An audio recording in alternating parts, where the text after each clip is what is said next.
Bismillahirrohmanirrohim. Hammamizga ma'lumki, dinimiz mana shunday o'zaro mo'min musulmonlar doimo hamjihat, do'st birodar, ahil inoq bo'lishlariga chaqiradigan din bu. Shu bilan birgalikda atrof muhitda mana shunday ikki kishining o'rtasida qandaydir bir tushunmovchilik, bir gina kudurat, xabagarchilik, gaplashmasdan yurish holatlari bo'ladigan bo'lsa, shularni tezlik bilan isloh qilishlikka dinimiz buyuradi.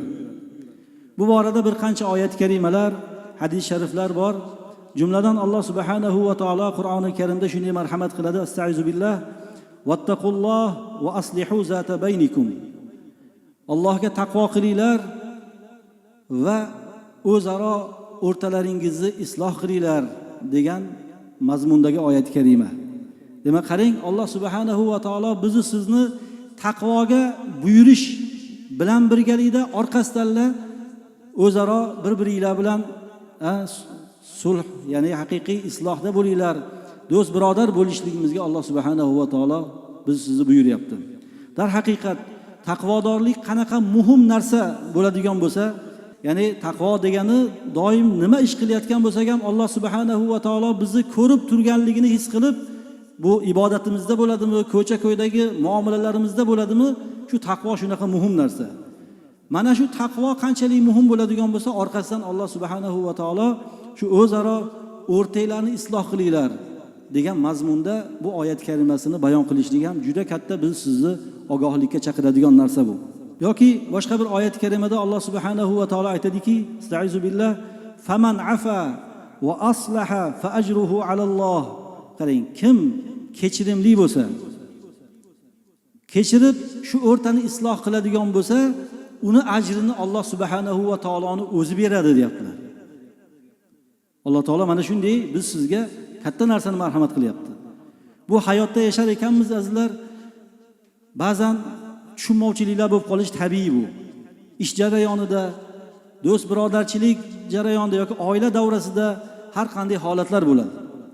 Tushunmovchilik holatlar bo'ladi, arzimagan narsa bo'ladi. Shuni agar biroz biz bag'rimizni keng qilib, shuni kechirib olib, ba'zi bir narsalarni eshitsak ham eshitmaganga olib, bir o'rta buzilib qolmasligi uchun shunday qiladigan bo'lsak, demak mana qarang, kechirsa va o'rtani islohiga sabab bo'ladigan bo'lsa, Alloh subhanahu va taolo u bandaga qanday ajr mukofot berishi o'zim bilaman, deyapti. Yana bir hadis sharifda payg'ambarimiz sollallohu alayhi vasallam aytadilar. Bu hadis sharifni har birimiz jon quloqimiz bilan eshitib, haqiqiy o'zimizga dasturi amal qilib olishimiz kerak bo'lgan bir hadislardan biri.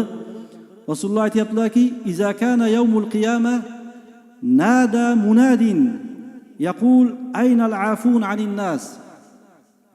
Qiyomat kuni bo'lganda shunday bir kun bo'ladiki, Alloh taolo tomonidan bir nido qiluvchi shunaqa bir gap gapiradiki: "Aynal afun." Qayerda kechiruvchilar deydi. O'zaro masalan o'ch olishga qodir bo'la turib yoki sizdan bir qattiq gaplarni gapirishga qodir bo'la turib, ro'parangizdagi odamni kechirishligini fazilatini aytayaptilar-da. Qani qayer aynal afun, ya'ni kechiruvchilar qayerda deydi ekan. Halimmu ila robbikum, Robbingiz huzuriga kelinglar va xuzu ujurakum, va ajr mukofotinglarni olinglar deydi ekan. Qiyomat kuni qanday dahshat hammamiz bilamiz. Juda ham og'ir kun. Mana shunday kunda bu dunyoda biz bir-birimizni agar kechirib, shunday haqiqiy kuchimiz yetadigan bo'lib, bemalol uni masalan jismonan ham yoki so'zda ham kuchimiz yetadigan holatda kechiryapmiz bir kishini. Ro'paramizdagi odamni kechirish savob ekan deb turib kechiradigan bo'lsak, ajrini qarang, ey odamlarni kechiruvchilar, kelinglar, Allohning huzuriga kelinglar, ajringlarni olinglar deyilyapti hadisda. Va haqqun ala kulli imri'in muslimin iza afa an yadkhulal jannata. Har bir musulmon agar ro'parasidagi odamni kechiradigan bo'lsa, shu kechiradigan sifat bilan hayot kechiradigan bo'lsa, bu jannatga kirishlikka shu loyiqdir, deyaptilar hadisda. Bu hadis sharifni Imom Ibn Murdavay o'zlarining kitoblarida keltirganlar. Azizlar, mana shunday juda ajr mukofoti katta narsa. Shuning uchun doimiy agar o'zimizda har birimiz har qanaqa holat bo'lganda, yo agar men kechiradigan bo'lsam, meni ajr mukofotim, menga beriladigan savob nihoyatda katta ekan deb turib, shu narsani o'zimizga dasturi amal qilib oladigan bo'lsak, har qanaqa holatlarda, yo ko'cha-ko'yda ulov minib ketyapsiz, ba'zan har qanaqa holatlar bo'ladi, asabingizni buzadigan holatlar bo'ladi. Masalan, shunaqa holatlarda kechirib, u ham ataylab qilmaydi. Shunaqa qanaqa holatda bo'lishidan qat'iy nazar, ko'cha-ko'yda bo'ladimi, ish jarayonida bo'ladimi yoki oila davrasida bo'ladimi, shu kechirishlikni agar o'zimizga dasturi amal qiladigan bo'lsak, mana shunday ajr mukofotlarga erishar ekanmiz inshaalloh. Imom Avzoiy rahmatullohi alayhi aytadilarki: "Ma xutvatun ahabbu ilallohi azza va jal min xutvatin fi islahi zatil bayn." Ya'ni Imom Avzoiy rahmatullohi alayhi aytibdilarki, Alloh subhanahu va taologa eng yaxshi bir qadam bor. Alloh taologa eng bir yaxshi qadam bor. Qanday qadam u deyilsa, shu odamlarni o'rtasini islohi uchun qo'yilgan qadamdan ko'ra Alloh subhanahu va taologa yaxshiroq qadam yo'q deyaptilar. Demak, siz bir ikkita birodaringiz o'rtasida gap qochib qolgan, shu bir-biridan arazlashib yurganini bilasiz. Shuni niyat qildingiz, shularni bir islohiga men sababchi bo'lay. Shularni bir o'zaro do'st, ahli, men birodar bo'lib yurishiga sababchi bo'lay deb shu tomonga qarab qadam bosdingiz. Mana shu Alloh subhanahu va taoloning nazdida deyaptilar, eng yaxshi qadamlardan biri hisoblanadi deyaptilar. Qarang. Hali yuqoridagi ajr mukofotlardan tashqari har bir qadamimizga juda katta ajr mukofotlarni olar ekanmiz. Oson emas o'zi haqiqatda ikkita urushgan odamni bu chiroyli bir gaplarni gapirib, ikkovini bir-biriga yarashtirib, yana ahil unoq qilib qo'yish bu oson narsa emas bu. Lekin unga beriladigan ajr mukofot ham kammas ekanda. Shunga yarasha ekanda beriladigan ajr mukofot ham. Demak, u shayton bizni, "Hey, nima qilasan?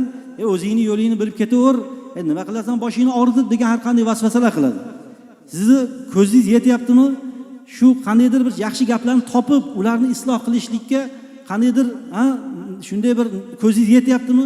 Borib shuni isloh qilishga harakat qilishimiz kerak. Mabodo Alloh saqlasin, sizni gaplaringiz foyda qilmagan taqdirda ham, u yarashtira olmadingiz, u foyda qilmadi, yana shular qoldi, lekin siz shu harakatingizga, yaxshi niyatingizga katta ajr olaverar ekanmizda. Agar ular haqiqatda isloh bo'ladigan bo'lsa, mana yuqorida aytilgandek, juda katta ajr mukofotlarga erishamiz. Demak, hech qanday bizga yutqizish yo'q. Mabodo isloh bo'lmagan taqdirda ham juda katta ajr mukofotlarga erishar ekanmiz inshaalloh.